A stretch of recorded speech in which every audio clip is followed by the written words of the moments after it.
ఇన్ని జరిగాక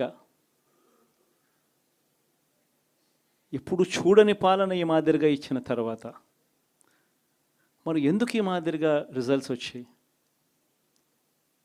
కనీసం ఇవేవి చేయకపోయిందంటే సరేలే ఇవన్నీ చేయలేదు కాబట్టి ప్రతిపక్షంలో కూర్చుంటున్నాము అనే దానికి అర్థం ఉండేది, ఇంత బాధ కూడా ఉండేది కాదు. కానీ ఇన్ని చేసిన తర్వాత, ఎప్పుడు చూడని మార్పులు తీసుకొచ్చిన తర్వాత ఇటువంటి రిజల్ట్ చూసినప్పుడు నిజంగా బాధ అనిపిస్తుంది.